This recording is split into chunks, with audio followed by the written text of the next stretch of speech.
Davies in the middle. Checks back against Carter and scores. That is atypical for the Myanmar goal.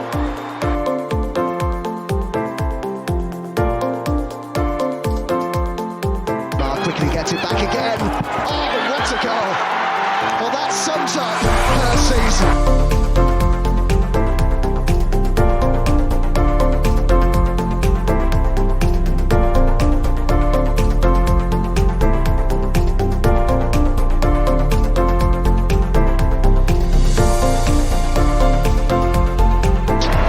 The Gunners are WSL champions. Don't panic, Mr. Eidveld. Don't panic, Mr. Eidveld. We are on the case. Hello, everyone. Welcome back to another Vic Akers Wonderland podcast. It's been a week of ups and downs. I hope that wherever you're listening, that you are having a better week than the Arsenal did. As we are always, the three of us are sometimes here, some of us are not. Unfortunately, Lottie's a little bit ill at the moment, so hopefully, Lottie, wherever you are, hope you feel better soon. We are missing you, but I am joined by the amazing, the awesome, and the very analytical Adam. How are you? I'm not well because obviously the game went bad, and I'm not sure any of those words apply to myself. You must be thinking of a different Adam. Looking forward to.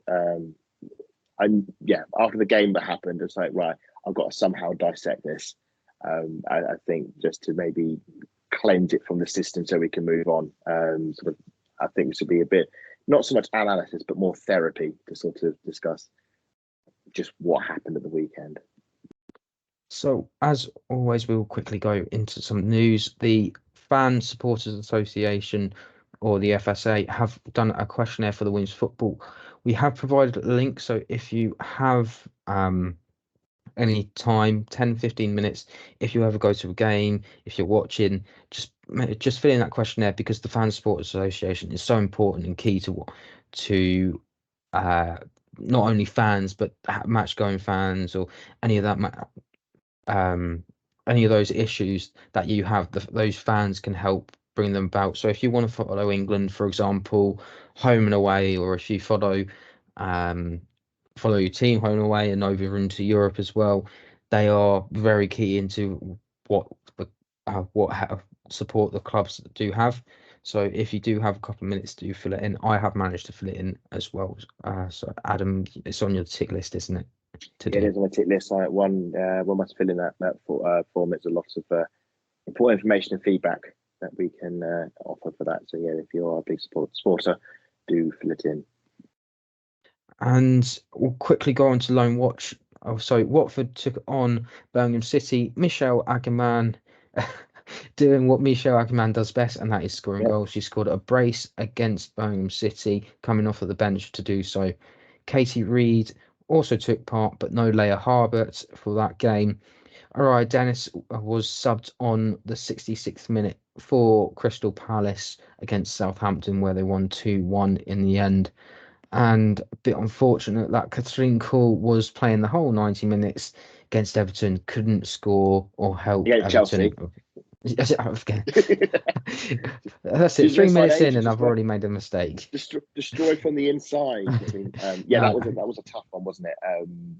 Chelsea will always be Chelsea in their situations. I think the moment the first goal goes in, it's a write-off. But it's good to see Katrine Cole getting some minutes. We know what a talent she is, and playing that game. 90 minutes, did you say she played in the end? 90 minutes, yeah. Do a world of good. That would.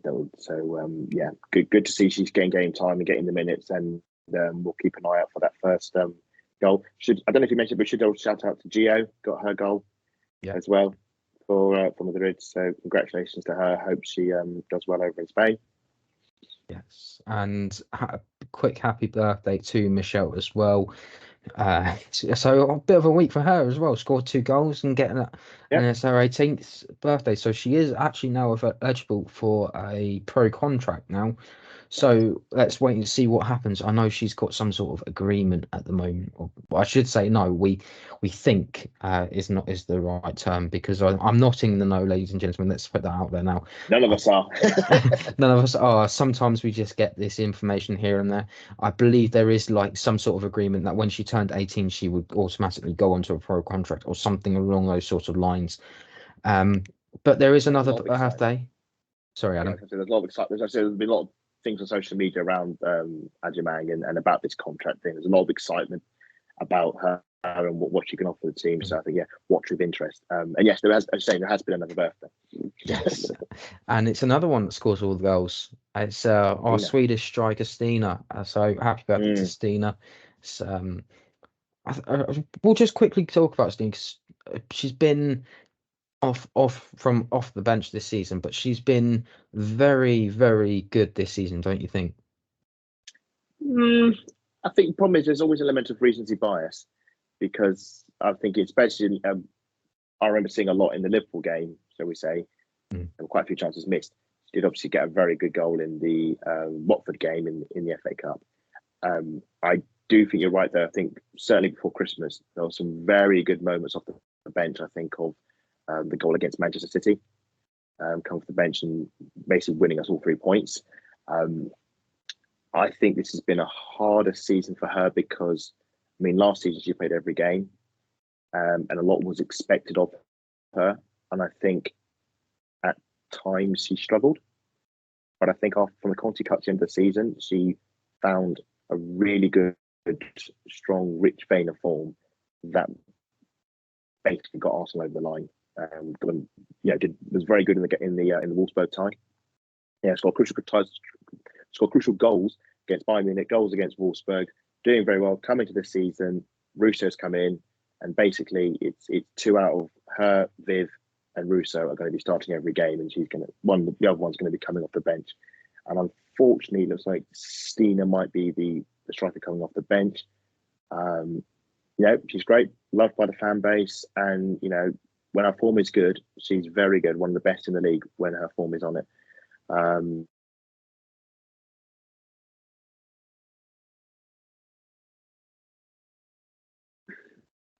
We're not maybe seeing enough of her as maybe we'd like. This is obviously Jonas is persevering with this Russo-Niedermayer partnership.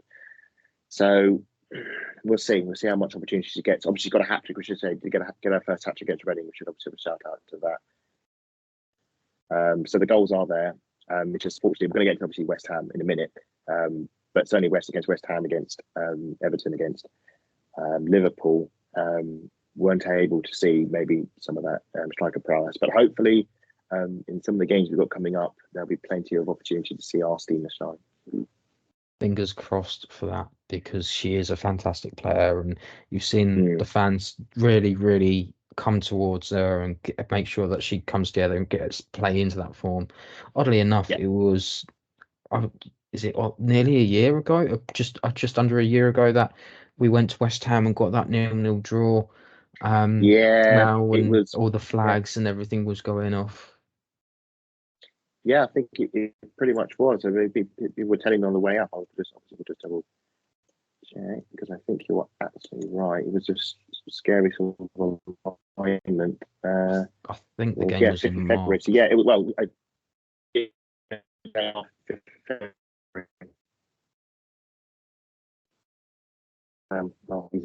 yeah. That was obviously off the back of the transfer saga in January, and I'm pretty glad that for Stina took it in stride and gave us probably one of the best run of form we've had since she joined the club. So we will talk about the game now. The lineup. So just quickly, Leah Williamson came in for Amanda Illerstedt. It's her first WSL start since she had that ACL injury at LSV. What were your thoughts on this? Did you think that she was going to play the full 90 or not? I think a full 90 we're not there yet. I mean, we should probably clarify. I don't think even Viv has done a full 90 minutes yet. Lee has, and luckily she's doing all right.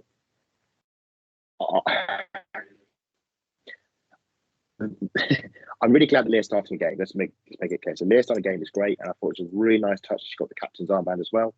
I think against Reading,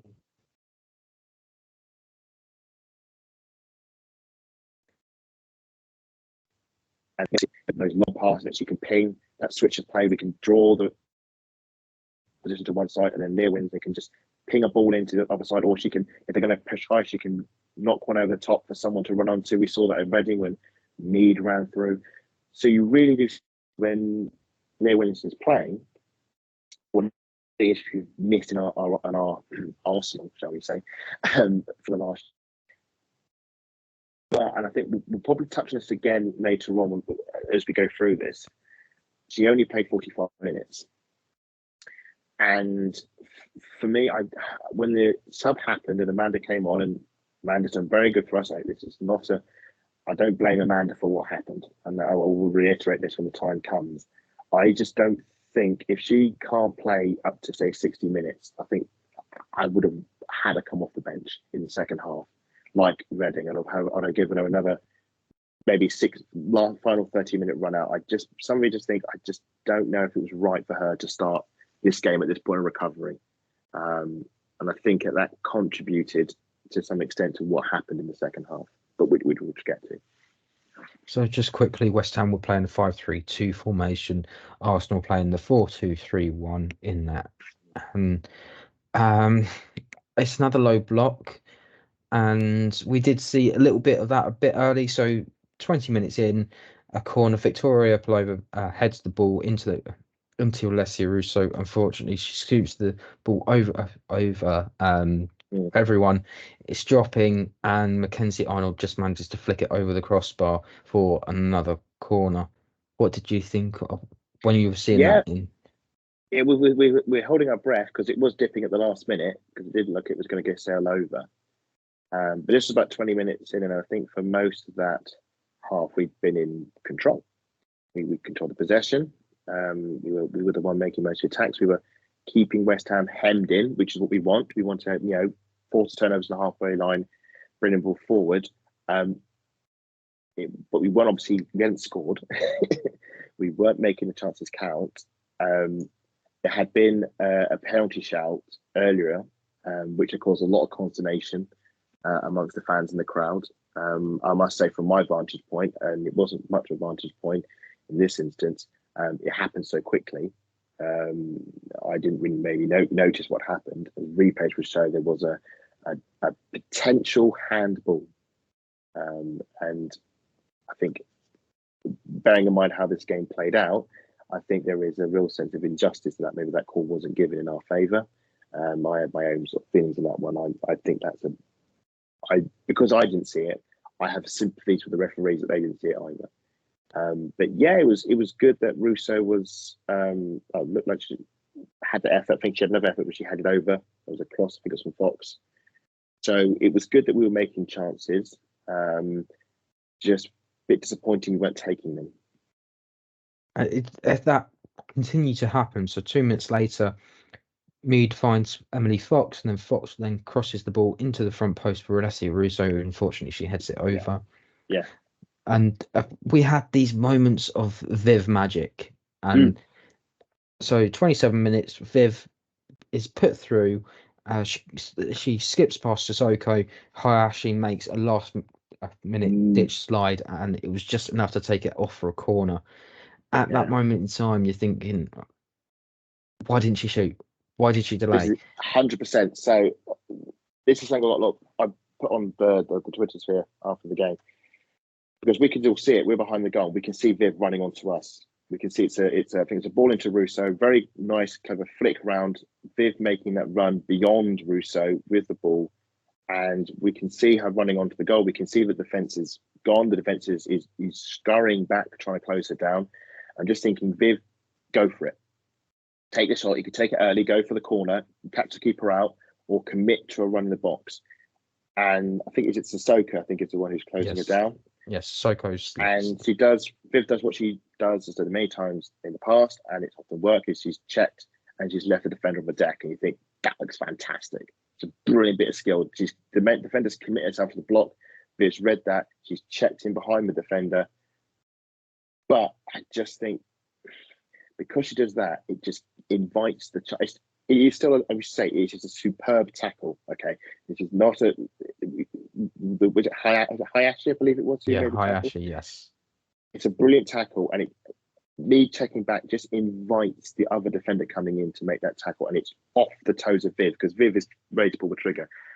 I just found that situation. I just wish Viv maybe just maybe put the afterburners on and just look to maybe outpace Sissoko and then take the ball across Arnold.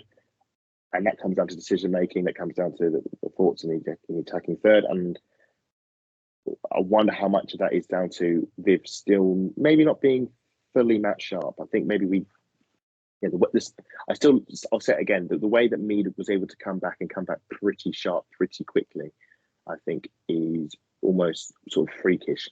I think the fact that Viv is taking a bit longer to settle, especially trying to accommodate through this 10 role rather than the 9 role, trying to find form. Scored a great goal at Liverpool, but it's not about the one goal; it's about the trend of doing it again and again. I just wonder if maybe that lack of match sharpness just made her just, and I'm going to say this word a lot, hesitate. Just made her hesitate, maybe mentally, and just thought, no, I want to make sure. I'm not comfortable. I want to check. I want to then have it just so it's just me and the keeper. And I think that was the wrong choice. And it's a shame because it was a really nice bit of skill. You just think she checks and then she scores. It's great. It's very funny. I just think in that moment, maybe that wasn't the most wise choice to make. But you still think, you never know. Again, making chances. We're getting, clean through the defence. We're getting the openings. And you're just thinking at some point this is going to click and the goal will come. And it was disappointing we weren't scoring, but I didn't feel like we were being outplayed or anything. It just felt like it was just going to come at some point. West Ham finally did have their opportunity. It was Asai who. This is a really odd. So Dagenham and Redbridge is a non-league team, and I don't know what it looked like, but from when you're pitch side and things like that, but when on TV, the pitch looked like it had a bit of overuse, if you know what I mean, where it's a bit pulled up and things like that. But you could maybe say it's a bit dry, but I wouldn't really put it any worse than any other pitch. I thought the pitch was really perfect, acceptable day. I wouldn't really think, if anything, that would have. I certainly don't think it affected the way we played. The only reason I'm saying this is because when Hayashi goes to hit it, she sort of stumbles and over hits it, and it goes above the bar. Did see it. This is the thing. So we should just say that I said about the goal because I was with the away support. We were stood behind that one goal. So anything at the other end of the pitch, I am going to be firmly relying on your eyes and ears, Matt. What I do remember is seeing the ball sail very high over the bar in the first half, and a lot of loud cheering from my end. Very great because it looked, obviously depth perception is a crazy thing. It looked from where we were like it looked like a decent break on our goal. West Ham obviously looking to, as we expected, sit deep, counter when we'd overcommitted, which we have done before in games and been caught out from it. As we try to high press, thinking, get past the likes of Velty and Pelova, get at the back four. Neil Williamson's not fully 90-minute ready, and maybe they can target that. That always worried that the longer you go without scoring, if there's always a chance. And the way we play, that there could be a risk there. So that I thought was a bit of like what's the best way to describe it? It looks like a reality check, but just like a reminder, thinking, we need to get that goal because they've got a threat. I mean, I said I was speaking to friends for the game, and I said how easy I felt she was going to be the danger player. I thought she's a very dangerous forward, and that was the one I was concerned about. Rightly so, as you can soon appear. In this instance, thankfully, she didn't score. Yeah, and just 2 minutes later, Viv again, she wins the ball from Tiziak and actually pushes her to the floor, and she actually has an injury from that, but don't know exactly what happened. It looked like she popped her shoulder from the looks of it. Essentially, basically, she's put her arm out to full, not Viv's fault at all. She's put her arm out, and her arm's just popped. Nothing. There's no where she's done the sensible thing. She's trying to stop herself. So referee's not going to give her any punishment for that. It's simply just fairly unlucky. But Viv has another opening, and she got who's right. I'm thumping this, and she absolutely thumps it off the crossbar. And yeah, it's another frustrating one because I'm thinking back to the goal she scored against Liverpool when she did lever it and absolutely found that corner. Again, this is Viv trying to take the defender out of the equation before taking the shot. And I think she left two players on the deck. One of them, they got injured. And it was the only problem is because she'd done that, she'd taken the ball quite wide. So you automatically, your options are minimal. In fairness, we're screaming shoot at every opportunity. And I just think, thankfully, Viv did have a go. And it was a very, it was close, came off the bar. She dialed it down a bit, gets a bit lower. She's kind of top corner and she's in contention for goal of the season because it would have been spectacular the way she danced through. And again, it's just that feeling of, okay, well, crossbar's hit, that's another chance gone. And again, I was at a Liverpool game, we went in that 0-0, and that was a very sort of a groan. And we're thinking, is that goal going to come?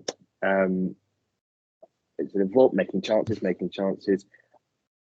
We've had lots of moments in the final third, especially in the box, where we've got a lot of ball possession in the box, but not enough. I say not enough chances. We had a lot of dominance in the box, and there were moments.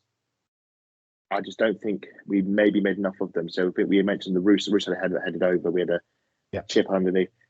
Viv slaloming through twice. That's four big chances. Yeah, I would say in 40 minutes. But with the amount of territory and sort of dominance on the ball we had around the box, that's nowhere near enough. There was too many times.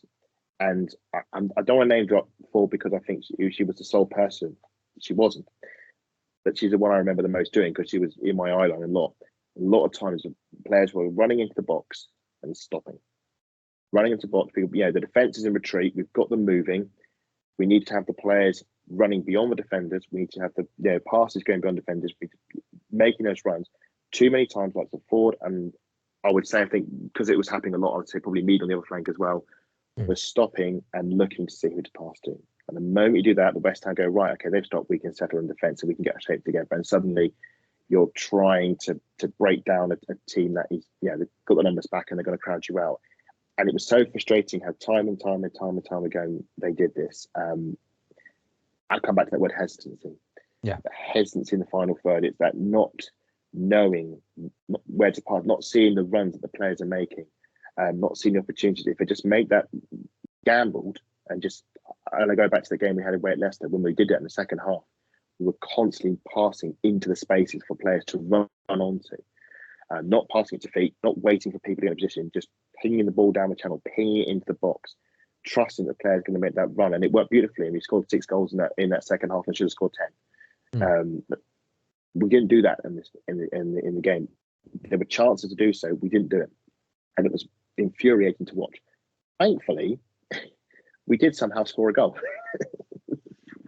we did. And Adam, you have made points. I think what we'll do is we'll come back to them because they are very good points. And these are so the goal. A corner comes in, Steph Catley crossing it in once again. I don't know if it's flicked on. It is.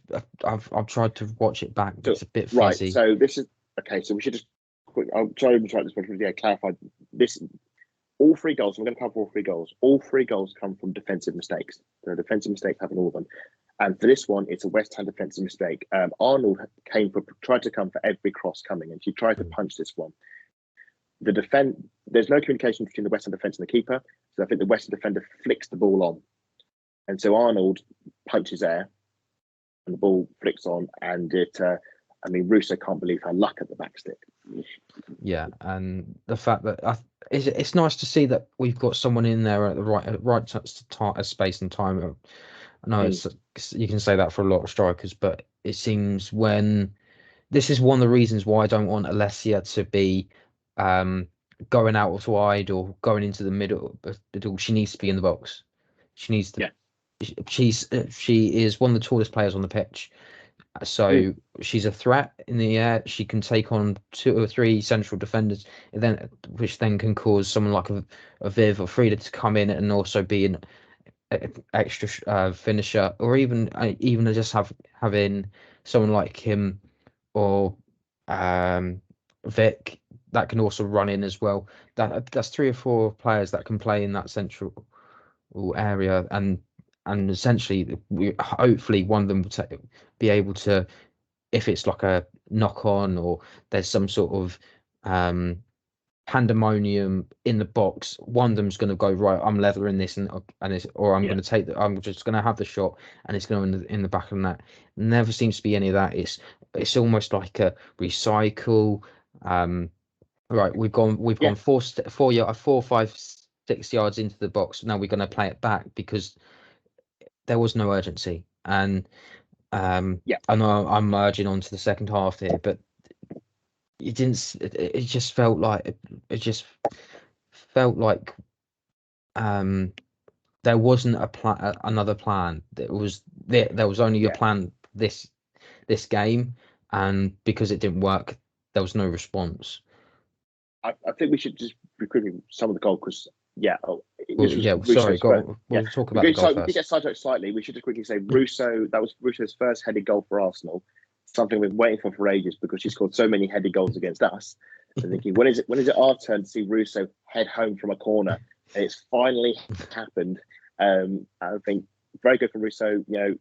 Knowing where the ball's, it's the 6 yard box predator. Anticipating there's going to be a mistake. Takes it very well, nods it in. We're all delirious. And that was, I think, about a few minutes before half time. I think it was 42, 43 minutes? 42 minutes on the clock. Yeah. 40 minutes, exactly, yeah.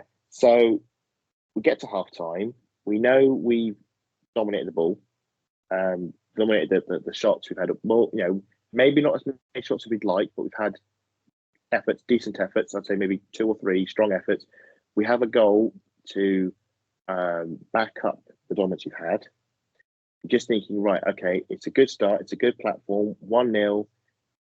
What we need to do is, if we continue playing in the manner we have, controlling the game, not letting West Ham into the game, we can hopefully push on second half. West Ham will come at us. Obviously, second half they're going to look for a response. They were so passive in the first half, didn't really engage upon us very much. Drastically, Rhiannon's going to go, right, okay, that wasn't good enough. You need to show a bit of spirit, fight, blah blah blah blah blah. Come out in the second half, do it for the home fans, etc. Try and get a goal back, and you think if you do that, they're going to come onto us.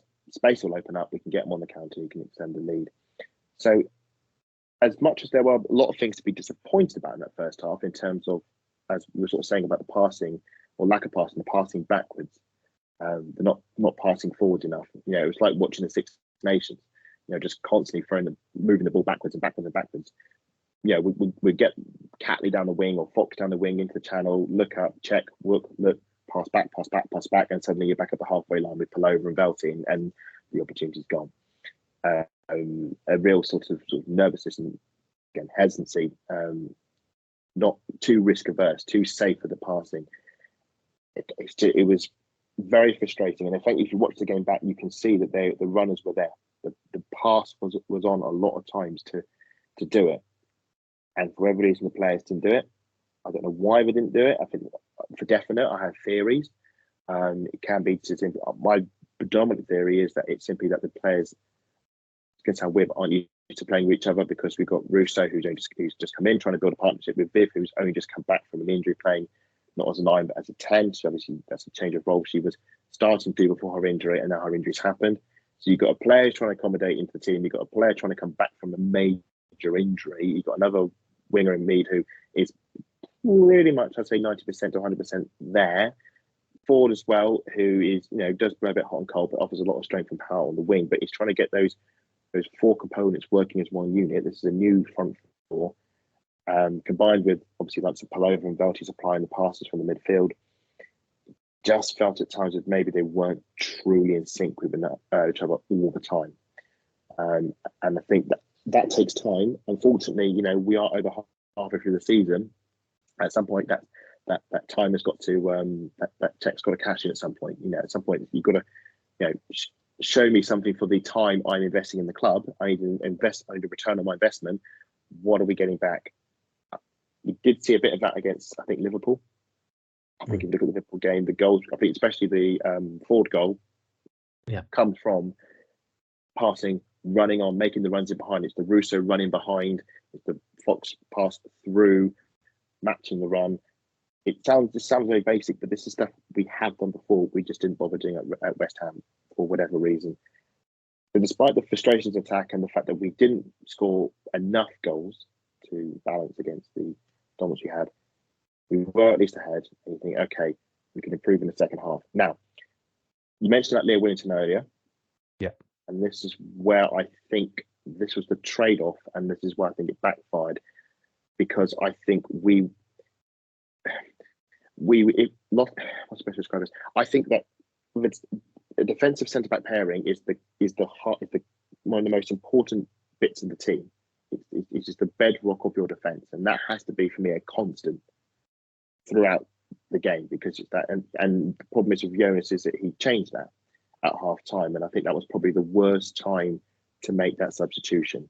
I think if you're going to make that substitution, you do it late in the second half after maybe you have weathered the West Ham storm. And I think if Leah could have maybe started, I think she would have to have played, say, 60 minutes, and then they brought Amanda on as a rest, and I think that would have been fine. If she couldn't have played 60 minutes, I think this is why I said earlier, she could have come off the bench. What happened was in the second half, and I was watching it from behind the goal, West Ham came on us, and we just looked defensively scrambled. We just didn't. There was just seemed to lose all composure. The West Ham just came on us, They hemmed us in. We couldn't pass out. We couldn't play out because we changed the defensive lineup. I know Lottie and Amanda have played pretty much together the whole season, but I would have said that during the week, Lottie would have been practicing with Leah because that's the partnership she would have started with. And it just felt like a sub that came too soon, and it came at the wrong time. And obviously, we didn't have McCabe playing in our back four as well, which we had against Liverpool. McCabe was suspended, a suspension that maybe we overlooked slightly because we had Catley coming back. But I think McCabe's influence in that back line was sorely missed because she offers a great level of leadership. So we're suddenly West Ham high pressing onto us, forcing the turnovers. We're not playing out. I think there's a bit where we tried to play out. We circulated the ball around the midfield and then back to a back line again. Not going anywhere, trying to clear long, just getting it turned over, and then the probably the defining moment of the game that switched the game happened. Yeah, so 48 minutes on the clock. Steph Catley trips Yuki. Sorry, the penalty is given. And Asai scores, but before that, it is very controversial. You look at the replays, and at one point you think I think I looked at that and went, "No, that's a penalty." And then on the further I think it was by the third or fourth replay of the different angle, I went, "Oh, that should have been a free kick," because it was one of those where it could have been given as either. And I'm not blaming Steph Catley; she's tried to step in, but yes, she's made contact. It's just a case of where is that contact. And so I don't blame the ref for this because it is a clear foul. I mean, let's be fair, and this isn't like a dive. This isn't like initiate make contact. Steph Catley has made the mistake here. The linesman would have definitely given it, and the ref would have definitely given it. To endorse the referee's decision, I thought it was a penalty. When I saw it in real time, I don't get the benefit of replays. Stood behind the goal, watching the play happen. It does help when the defender fell in the box. I think if you're going to give it, I think it's probably on the line, and on the line is in the box. But it happened so quickly in real time, and the contact was so clear cut. It was a definite penalty. I mean, we are very lucky Lottie's not on the pod because I did jinx this. Because I was saying when they're warming up and had all the balls out, they had a ball on the spot in front of the goal. Just before mine, I got to warm up. So I was saying to myself, I reckon that there's going to be a penalty there later today. And there was, unfortunately. But I did think Marnie would save it because she does save most of her penalties. Sadly, she didn't in this case. It was very well taken. Lacey, was it with the penalty? Yeah, I say yes. But yeah, with the penalty, you always expect Manu. She has a good record, as you say. I mean, remember the game that she saved the penalty against Panos. Not Panos. Pateas. Sorry, Panos is the goalkeeper. Barcelona. Actually, pretty impressive feat when one thinks about it. But no, she's had a good record. I mean, you probably look at the Paris penalty shootout as well. She did really well there. Unfortunately, sometimes Didn't get on Just to. got one. This one sent the keeper the wrong way, and in that case, you go fair enough. Sent the keeper the wrong way, died one way. Yeah, nothing to do about it. West Ham deserved that for the way they started the second half. They had upped the gears of intensity. We were still in the changing rooms. We weren't matching them. We weren't playing with the control. We talk about. I've said the fact that we were risk averse. We were risky, but in the wrong ways. We were playing. We weren't retaining possession. The risk averse we were playing the first half meant that we were so secure in possession at the cost of offering anything attack. Now we weren't even secure in possession. West Ham were constantly turning us over, constantly pushing us back. Spinning the crosses in and suddenly thinking all that hard. 42 minutes took to take us a lead. It's been wiped out in an instant.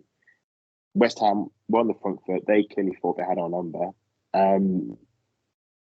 We just all our composure was shot, and it was scary to watch. And it was just this sense of inevitability. You felt the second goal was coming, which was ludicrous when you consider how the first half went. When West Ham didn't look like scoring in a month of Sundays. I mean, the only chance they had was the Iesi effort that flew over the bar. But suddenly, West Ham were a complete different team.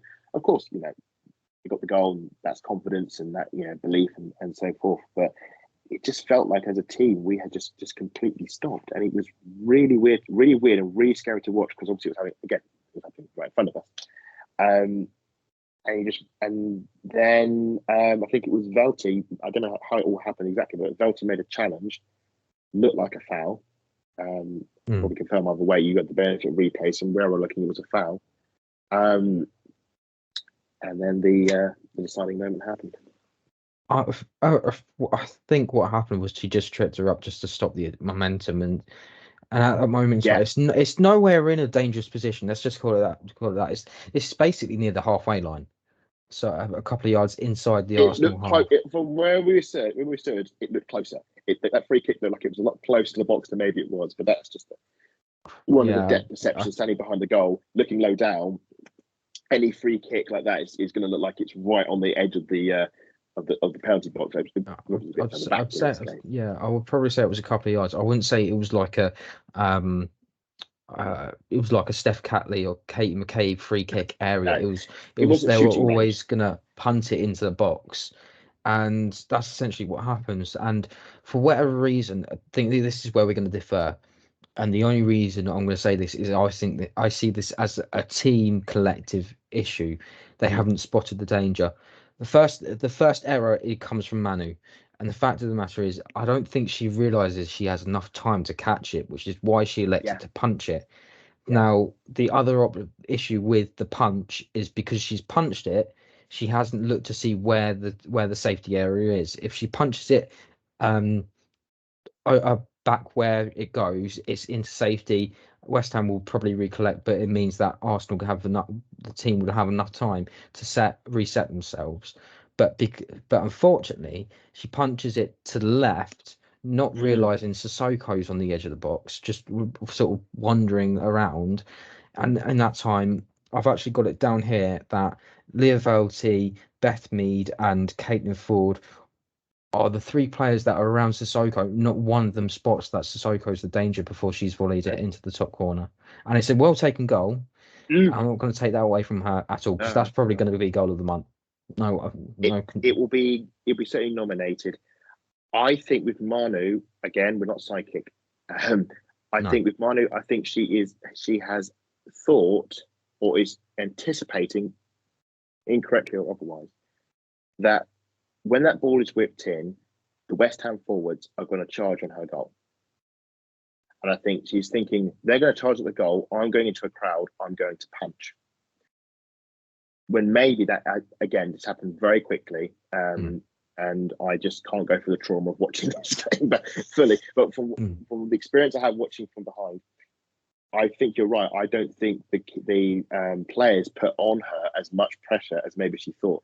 And really, she should have caught it. You should catch it, take it down, do the whole Mary up, catch on the floor, hold on to it, wait for the players to clear out, and then launch it.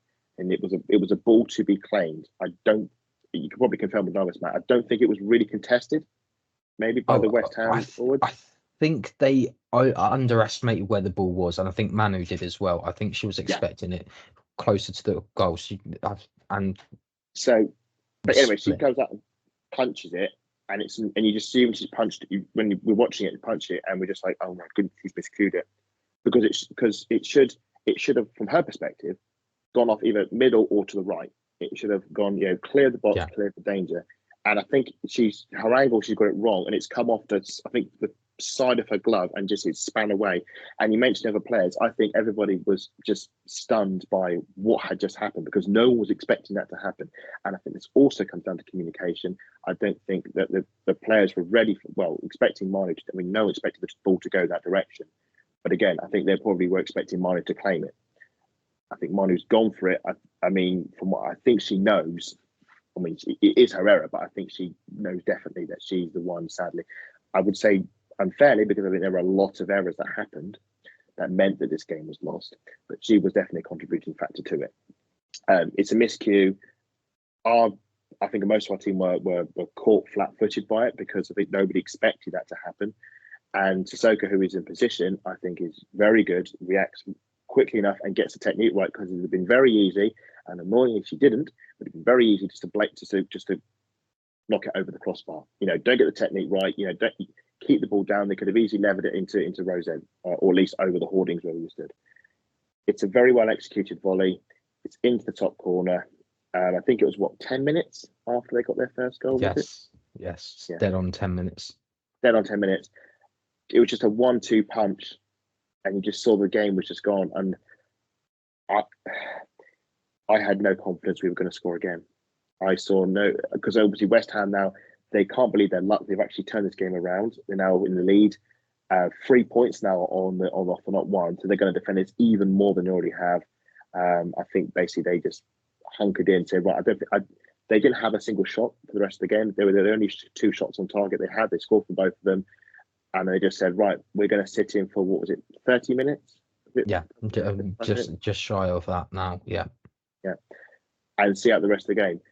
We're watching on the stand. The game just torturously flew by. Honestly, the second half just went just out of note, and just suddenly we're looking at the watch and thinking, oh, there's only 10 minutes to go.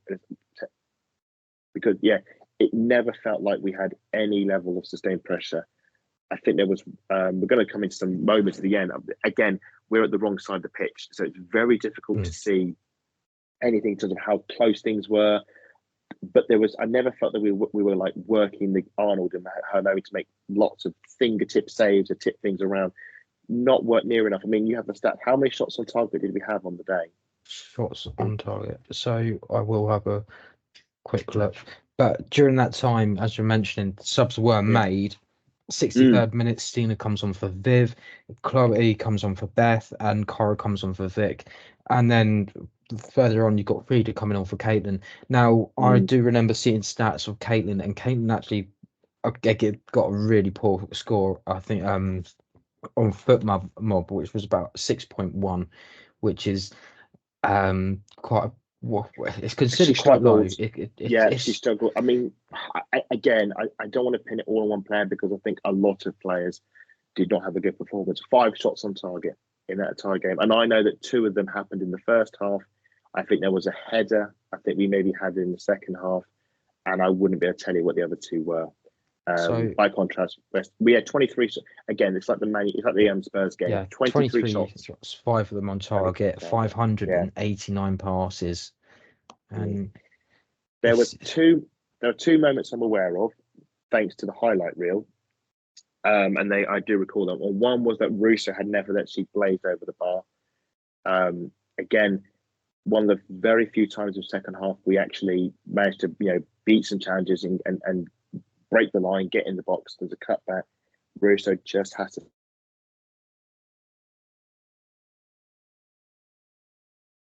far corner across the keeper and into the bottom corner. And I think the only thing I'll say in Russo's defence is the ball does bobble slightly. I think it just bounces up on her. But the technique is awful. She's leant back. She just swung her leg at it. It's a strike of. I would have thought Russo would have been buzzing with confidence with the way she got the first goal, and she would have think, right, I'm on a groove here. It was very poor technique. And then there was a penalty shout, and it was from one of the subs, Lacasse. The worst thing I can say about it is that from where we were stood at the other side of the pitch, obviously there was an element of bias and desperation. Yeah. It looked a penalty, but I would also say that the manner in which, I think it was Lacasse, was it, in the box? Yeah. Who was fouled? Well, fouled, in inverted commas. It looked slightly theatrical, the way that, because her arm sort of flayed in the air, and I do wonder if maybe the referee that maybe made her think it wasn't a penalty, that maybe, and I think, again, some people are going to say the ref was awful, didn't give us the penalties. I think in that kind of game, if the margin was, if the fact that we didn't win the game was based on the fact that we didn't get a penalty, I think highlights a lot of the flaws aside from the penalty, because we shouldn't have been in a situation where the reason we didn't win a game is because Lacasse didn't get the penalty in the second half to help us tie the game. We shouldn't have needed that to get in the game, because we should have been good enough to do without it. And the fact was that in the second half, the subs came on, as you say, Stina, Lacasse, Frieda, and Cooney Cross. We were talking about Stina earlier. You know, it was her birthday. Yeah, happy birthday to her. Great to say, come on. You think, right, this is your opportunity now. It's your chance to save the game. Didn't redo it. Cara came on, which I thought was interesting, because I would have brought Kim Little on. That was going to be one of my questions. Was this a game for Kim Little? Because it always does for me when we play these low blocks. You want a Kim Little because I keep on using the same ways to describe it, but I think the best way is because she's so good on the ball that she's not going to lose it. She draws them in. Yeah, she's a magician. She has that element. She's got that element of precision. She could have, picked the lock, as they say. She can operate in the double pivot, and she can operate in the 10 if need be. She came on against Liverpool, and I think to good effect. But she came on into the game in a good time, because at that point we were already 2-0 up. So she was coming on to manage the game, not to chase the game. And I do wonder, we know she's come back from an injury, and it sounds like it's been a pretty major one. The one I think she picked up against Chelsea. Chelsea at home, remember that? God, feels like a lifetime ago. So much has changed since then. She's still working her way back from it, and I wonder whether Jonas thought that the fact that we were having to chase the game, it's going to require a lot more energy and a lot more impetus, and maybe thought that the young legs of Kyra were better than a player who is maybe not fully 100% fit. And also with big games on the horizon, you want Kim Little fit for when we have to play Man United at Emirates Stadium, when we have to play Manchester City in the FA Cup at Meadow Park. You want your Kim Little, who's been there, done it with experience. You don't want her picking up a silly injury, chasing game at West Ham, and then she's ruled out for a few weeks, and we're in a bit of a mess. So I think if Kim Little was fully fit, she should have come on. I can only think, therefore, that's the reason why she wasn't, because I don't think that bringing on Cara Cooney-Cross benefited the team, as maybe we would. I would say it's good that she's getting minutes. It's good that she's come on the pitch and getting a run out, and we know what talent she is, and I think she'll play probably midweek against the City Lionesses. But no, we didn't. As I said earlier, I had no confidence you score. When the subs came on and nothing was happening, I thought, the game's gone. It's our third loss. That's it. Done. The game has gone. We should have won it in the first half. We didn't, because of the mistakes we made building up from attack. We lost it when we lost our defensive organisation and discipline in the start of the second half. Threw it away, and then we had no means of getting it back once we had lost it, because West Ham went even more of a deeper block, and we just lacked the artistry to bring it back.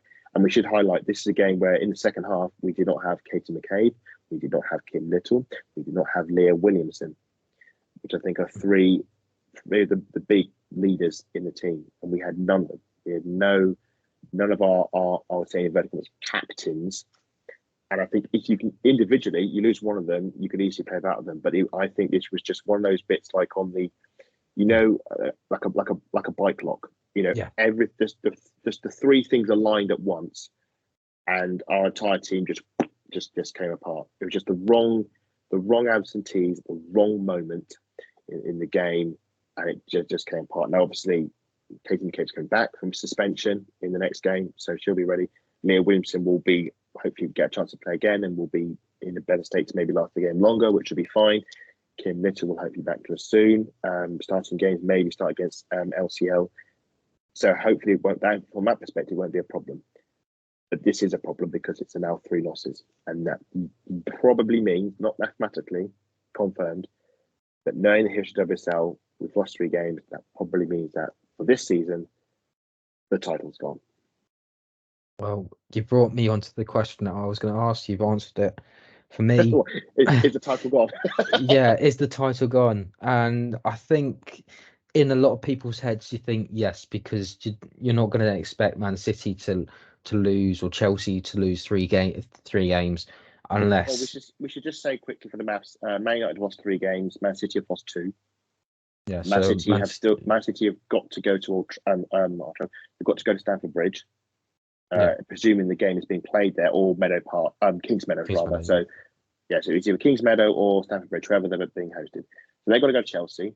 So you could see Chelsea winning that game, and that would they're getting the momentum now of winning at Stamford Bridge now, aren't they? Yeah. So either way, if they say they beat Chelsea, that's 3 losses to Man City, and the rule of thumb is no team has lost more than 2 games and won the WSL.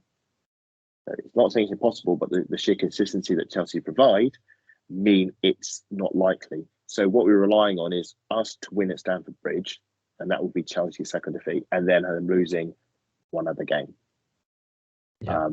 So it's unlikely. The odds aren't in our favour. Let's just put it in the Hunger Games reference. It was until yesterday. If we won West Ham, it was already a bit tricky for us because we would have had to win every single game to be it mathematically in our hands, including going to Chelsea and winning. So it's not in our hands. We are now 6 points off the top and 3 points behind second place. Now there is still plenty of games and plenty of time to make a comeback, and we could close down, try and work on at least getting second place back first, and just see what happens. There's a long way to go. Things can happen. There's Chelsea got European commitments. Should just quickly say the Champions League draw's been made. They've been drawn away at Ajax, and if they win that game, they'll likely play Barcelona. They've got some really intense games coming up on their schedule. But it's a problem because this is the manner of the defeat is very similar to when we lost away at Spurs. And similar again to how we lost at home to Liverpool. It's the low block, it's the frustration, it's the high shot counter, it's the low shot on target, it's the low, not just, it's a high quantity of low quality shots. I know. Just go on. Yeah, and that's saying high quantity, low quality shots, and it just means that we stop trusting ourselves in the final third. So we start looking for that perfect pass or that perfect goal because we don't trust it. We can score. Us fans in the stands, we're screaming shoot when we can see there's an opportunity. We can just take the shot, just have a go.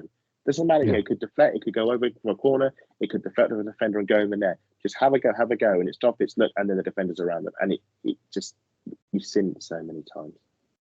I think what I'd like to see in the future is that Jonas, come next season, Jonas will look at the entire fixtures that we've had, results, economy, that at this moment in time, three games, they've all been by the odd goal. So it just means that there needs to be a better defensive fit, which I think we'll probably have come next season because Leah will be properly rested and recovered properly.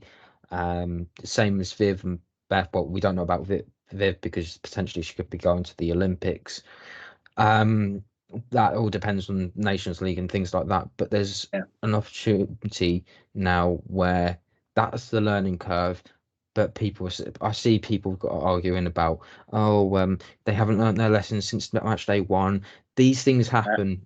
These people have been in my mentions all week. So there's unfortunately the fallout, as to mention on one of our previous podcast series, the fallout of a game like this is, of course, everyone is very upset and very angry, and they have their opinions and frustrations, which I totally get.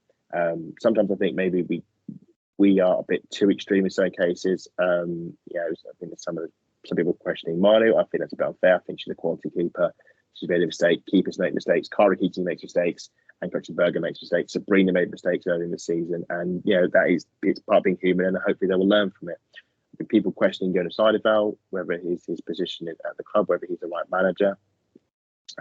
My question to him is, who else would you have? because I think he's one of the okay. I say he's a very good manager. I think he's the potential to be a very, very, very good manager, maybe one of the best. But that's obviously, I think if he were to be the best, he'd have to win a European trophy, and we're a bit off that at the moment. But I think he's a good manager with the good principles, a good way of playing, and I think he's been let down, I think, times by the club, by the support, maybe lack of investment. I think he's had the investment now, but there's a lot happening all at once. I think this season, I don't want to say this season is a write-off. I think you're right, this season is a learning curve to build.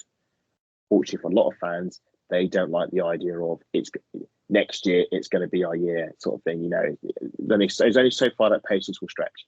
And at some point, then you're going to have to look at the manager and go, well, hang on a minute, you yes, you had your 4 ACLs, and yes, players are adapting and so forth. But at some point, as I said earlier, you need a return on your investments in your faith. I still think he's the right person for the job. I think it's according to saying he's not and I've seen some of the alternatives suggested by fans, which are just laughable in my view. I think we're not going to see the best of Viv until next season. You may not see the best of Russo for Arsenal until next season. You certainly won't see the best of Lara and Lara Beanwriter until next season. This season is all about development and building and trying to get the connections and team synergy right. And that may mean that there are more West Hams ahead, and people aren't going to like that. And we've just got to hope that it is paying now for gain in the future.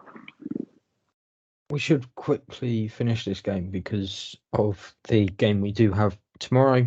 Yes. London City Lionesses away, and it's really odd when we come into these sort of games. We end up playing a championship side where we might say we didn't have a good game. We won like 1-0 or something like that, and that's it. And it's just, and then all of a sudden you're playing a team that have lost 1-0, haven't won in the last 5 games, and are sitting 10th in the championship. It's almost perfect, isn't it? It's almost the perfect rebound game. We should say, actually, with West Ham, before we move on, that was their first home win of the season in the league. Yeah. That was their first ever home win of the season against us. So clearly, for London United, they're thinking, well, we're on a bit of a losing run. Arsenal are clearly the team to face if you want to find some form again. I think this is a really good opportunity for Arsenal to. I think back to the Reading game when we won at the Select Car Leasing Stadium. I would like to have been at home at Meadow Park because I thought it would have given home backing would have been quite strong. But I think this game is a sellout anyway. I think there will be a strong Arsenal presence there. I think it's a good opportunity. I think Jonas should really get some confidence back, get the goals up. Jonas has said he's going to go full strength. Of course, we don't know exactly what that means because the entire squad, you could argue, is full strength. So you could play any combination of players, and Jonas could say, yeah, that's a full strength side. Steiner attack, Frieda in 10, Lacasse on the wing, McCabe at left back, Cadino and Illustrated in the defence, Palova and Cooney across the midfield, Sabs in goal. That's a full strength side, and you go, yeah, fair enough. 1 or 2 maybe you could question, maybe Cadino or Sabs. The side that Arsenal put on paper should be strong enough, providing we get the right cocktail. Players right. We have enough leaders. We have, hopefully someone like Kim Little or McCabe will play. I think Lear may get some minutes. We're not in a situation now where we're playing Cadino and Yen BT in the heart of defence. A, because we're at the group stage, and B, because Yen BT is sadly gone. I think we should win this. We should hopefully win this and get through to the semi-finals. And I think getting to the Conti Cup semi-finals is good, obviously, but it just tantalised me, dangled the possibility of another final. I think, and obviously we know that Chelsea and Man City are still in this tie. They've been kept apart, so we would expect them on paper to win their ties, and you're just hoping that you get the lucky draw. You get the one that isn't Chelsea or Man City, and hope that, and then go from there. Of course, shouldn't assume these things. No, I think it's a perfect game to bounce back, and hopefully we do. That's the good news. So just quickly on team news for this one, because there's been some good team news. We'll see the likes of Daniel Carter and Emma McCundy, yes. formerly Mitchell, back, which is great to see. Katie returns for this one after the suspension, and we are, as you've mentioned, looking to react to loss. Hope a game like this is one of those ones that we are looking to. Jonas has already said he's going to name his strongest side. I do imagine, though, it will be rotated. I imagine this will be one of Sabrina's last games before she heads off to the Gold Cup. Same Cup, for yeah. Emily Fox as well. So I wouldn't be surprised if both Emily but then again, because we've got Man City at the weekend, I imagine it'll be very I much think this is the 50-50. key. This is the key thing. I think if you had an ordinary league fixture, you could probably get away with a full strength. Maybe Man City at the weekend, Jonas has to be playing a team with that half in his mind, thinking, I don't want to. I mentioned about Kim Little. I don't want it to be a situation where we played, let's say, Kim Little. We played her for too long against Lindsay Lioness, and she aggravates and he's out again with another injury. And I think we've got to be so careful that we don't needlessly play players in this tie that we would want to keep fresh for Manchester City. Hopefully, this is a game where we can. I go back to the Reading game. The Reading game, we got 3-0 up at half time. We got a fourth goal straight after half time, and it's like, right, now we can start rotating players. Now we can bring, I don't know, Steiner off or Rooster on, or vice versa. Rooster off, Steiner on. We can empty the bench. We can get players on. We can keep people fresh for the weekend. I think London United are going to make it difficult. The last time we played them, we only won 1-0, and that was because of a defensive mistake they made, and Viv probably did, and it was one of the worst games I've ever watched at Meadow Park. It was dire, but we scraped through, and that was in the FA Cup. Obviously, last time we were at this ground, we won 4-0, and Viv scored all 4 goals. There's a common denominator here. I think we should play Viv in this game, because Viv seems to like scoring against London City Lionesses. So hopefully she does. Sad at Dan Carter, because obviously what happened to her at Arsenal, the way the Arsenal career ended was very sad. Obviously, we'll be hoping she doesn't avenge Arsenal and come back and get a goal. But I hope she's at least warmly received by the fan base, because she was a good player for us for many years. And it should be said, she did score the winner against Chelsea in the FA Cup final at Wembley. That was pretty awesome. So she'll always be there for us. Just hopefully doesn't find the net on the game. Let's just quickly do predictions before I do a little bit of ACL news. So I imagine that this is going to be. I'm going to go with 2-0. I don't know why. I just think it's going to be a 2-0 game. Yeah, I'm going to go 3. We beat, I think it was Villa 3-0 at Meadow Park last season. I think at the same stage of the competition. So I'll go 3-1, because I just think again there's some high, low shot but high conversion rate. I can imagine LCL will have one effort on goal and score it, and that'll be Dan Carter. So I'm going to go 3-1, and we'll go through, hopefully. Oh, yes, before I do forget as well, this game is actually on the FA Player, so it will be able to be watched by UK and international fans, which is great to see. Fingers crossed that they actually do have a decent view of the pitch and everything as well. And just before we go, Laura Weinreuter is slowly joining in with training. Jonas has mentioned that she's doing early bits of training, but she's not going to be part of the team before the international break. So it's most likely, I've had to double check the fixtures as well for this, she's not going to be available until North London Derby. I tell you what, that would be a great comeback game, wouldn't it? Yes. North London Derby, coming off the bench. Yeah. I think she'd love that. Another one that's been missed.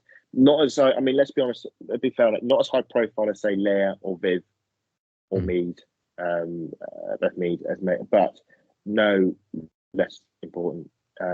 Brilliant right back for us. Really come to our fore, and just as he was becoming the main right back of our club, and they'd sort of taken Maritz out of the starting lineup, got that horrible injury at Wolfsburg.